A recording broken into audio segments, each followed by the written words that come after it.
செயற்கை நுண்ணறிவின் அவசியத்தை வலியுறுத்தும் சர்வதேச கண்காட்சியை புதுதில்லியில் பிரதமர் நரேந்திர மோடி நாளை தொடங்கி வைக்கிறார்.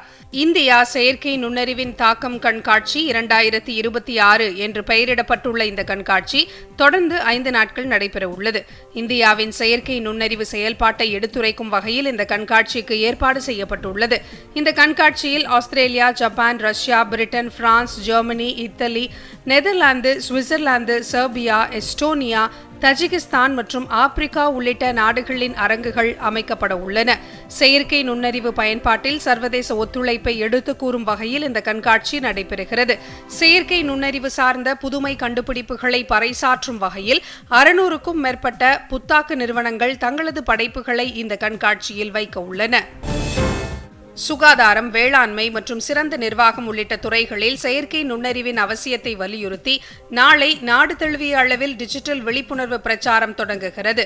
மத்திய மின்னணு மற்றும் தகவல் தொழில்நுட்பத்துறை சார்பில் இந்த பிரச்சாரம் மேற்கொள்ளப்பட உள்ளது. மனித குலத்தின் பயனை மையப்படுத்தி நம்பிக்கையுடன் கூடிய செயற்கை நுண்ணறிவை பயன்படுத்தும் இந்தியாவின் உறுதியை பறைசாற்றும் வகையில் இந்த பிரச்சாரம் மேற்கொள்ளப்பட உள்ளது. நெறிமுறையுடன் கூடிய அனைவரின் வளர்ச்சியை உள்ளடக்கிய பொறுப்புமிக்க செயற்கை நுண்ணறிவின் செயல்பாட்டை விளக்கும் வகையில் இந்த பிரச்சாரம் மேற்கொள்ளப்படும். ஜம்மு காஷ்மீரில் காஷ்மீர் பண்டிட்டுகள் சமூகம் கொண்டாடும் ஹெராத் போஷ்தே பண்டிகையை முன்னிட்டு பிரதமர் நரேந்திர மோடி வாழ்த்து தெரிவித்துள்ளார். இது தொடர்பாக அவர் வெளியிட்டுள்ள சமூக வலைதள பதிவில் ஹெராத் போஷ்தே பண்டிகை சமூகத்தின் செழிப்பான கலாச்சாரத்தை பிரதிபலிப்பதாக தெரிவித்துள்ளார். அனைவருக்கும் வளமான வாழ்வும் வெற்றிக்கான புதிய பாதையை திறக்கும் வகையிலும் இந்த பண்டிகை அமையட்டும் என்றும் பிரதமர் வாழ்த்து தெரிவித்துள்ளார்.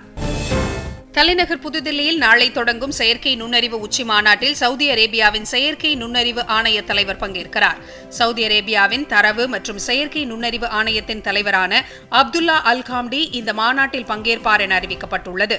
மனிதாபிமான மற்றும் பொருளாதார மேம்பாட்டிற்கான மேம்பட்ட தொழில்நுட்பங்களை பயன்படுத்தும் சவுதி விஷன் 2030 முன்முயற்சிகளை இந்த மாநாட்டில் காட்சிப்படுத்த சவுதி அரேபியா திட்டமிட்டுள்ளது. பொறுப்பான செயற்கை நுண்ணறிவு மேம்பாடு மற்றும் சர்வதேச கூட்டாண்மைகளை வலுப்படுத்துதல் மற்றும் இந்தியாவுடனான உறுதிப்பாட்டை மேம்படுத்துதல் ஆகியவற்றின் அடிப்படையில் சவுதி அரேபியா இதில் பங்கேற்கிறது. நாடு முழுவதும் மகா சிவராத்திரி பண்டிகை இன்று வழக்கமான உற்சாகத்துடன் கொண்டாடப்பட்டு வரும் நிலையில் குஜராத் மாநிலத்தில் அனைத்து சிவாலயங்களிலும் இன்று சிறப்பு வழிபாடுகள் நடைபெற்றன. அங்குள்ள சோம்நாத் மகாதேவாலயத்தில் ஜோதிர்லிங்கத்தை தரிசிக்க ஏராளமான பக்தர்கள் அதிகாலை முதலே திரண்டிருந்தனர். இதேபோல துவாரகாவில் உள்ள நாகேஸ்வர் ஜோதிர்லிங்க ஆலயத்திலும் பக்தர்களின் கூட்டம் அலைமோதியது. மகா சிவராத்திரி பண்டிகை நேபாளத்திலும் உற்சாகத்துடன் கொண்டாடப்பட்டது. அங்கு சிவாலயங்களில் சிறப்பு பூஜைகள் தொடர்ந்து 14 நாட்கள் நடைபெறுவது வழக்கம். நேபாளம் மட்டுமல்லாது பல்வேறு வெளிநாடுகளை சேர்ந்த பக்தர்களும் மகா சிவராத்திரி பண்டிகையில் கலந்து கொண்டுள்ளனர். இதனிடையே உத்தராகண்ட் மாநிலத்தில் உள்ள புகழ்பெற்ற கேதர்நாத் ஆலயத்தின் ஜோதிர்லிங்கத்தை பக்தர்கள் தரிசனம் செய்ய வரும் ஏப்ரல் 22ஆம் தேதி திறக்கப்படும் என்று அறிவிக்கப்பட்டுள்ளது. மகா சிவராத்திரியை முன்னிட்டு பக்தர்கள் மேற்கொள்ளும் சார்தாம் யாத்திரைக்கும் விரிவான ஏற்பாடுகள் செய்யப்பட்டு வருகின்றன. நாட்டின் கடலோர பாதுகாப்பு மற்றும் தேசிய ஒருமைப்பாட்டை வலியுறுத்தி மத்திய தொழில் பாதுகாப்பு படையினர் மேற்கொண்டு வரும் வந்தே மாதரம் கடலோர சைக்கிள் பேரணி புதுச்சேரியை வந்தடைந்தது. கடலோர பாதுகாப்பு பற்றிய விழிப்புணர்வையும் தேசிய ஒருமைப்பாடு மற்றும் சமூகத்தின் பங்களிப்பு ஆகியவற்றை வலியுறுத்தியும் மத்திய தொழில் பாதுகாப்புத்துறை இந்த வந்தே மாதரம் சைக்கிள் பேரணியை நடத்தி வருகிறது. புதுச்சேரியில் இந்த சைக்கிள் பேரணியை புதுச்சேரி தேசிய மாணவர் படை கமாண்டர் கர்னல் ஆஷிஷ் திவாரி கொடியசைத்து தொடங்கி வைத்தார். கடற்கரை சாலையில் உள்ள காந்தி சிலை அருகே இந்த நிகழ்ச்சி நடைபெற்றது. மத்திய தொழில் பாதுகாப்பு படையை சேர்ந்த 33 பெண்கள் உட்பட 64 பேர் இந்த 25 நாள் துணிகர சைக்கிள் பேரணியில் பங்கேற்றுள்ளனர். புதுச்சேரியிலிருந்து கடலூர் மார்க்கமாக மொத்தம் 6553 கிலோமீட்டர் நீளத்திற்கு இந்த சைக்கிள் விழிப்புணர்வு பேரணி நடத்தப்படுகிறது. காசா பகுதியில் இஸ்ரேல் நடத்திய வான்வழி தாக்குதல்களில் 9 பாலஸ்தீனியர்கள் உயிரிழந்தனர்.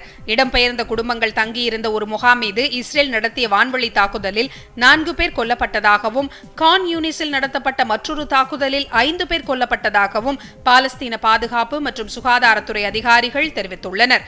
ஹமாஸின் போர் நிறுத்த மீறல்களுக்கு பதிலடியாக இந்த தாக்குதல் நடத்தப்பட்டதாக இஸ்ரேல் ராணுவம் தெரிவித்துள்ளது. காசா பகுதியில் போரை முடிவுக்கு கொண்டு வரும் அதிபர் டொனால்டு டிரம்பின் போர் நிறுத்த திட்ட ஒப்பந்தத்தை மீறியதாக இஸ்ரேலும் ஹமாஸும் ஒருவரை ஒருவர் அடிக்கடி குற்றம் சாட்டி வருவது குறிப்பிடத்தக்கது.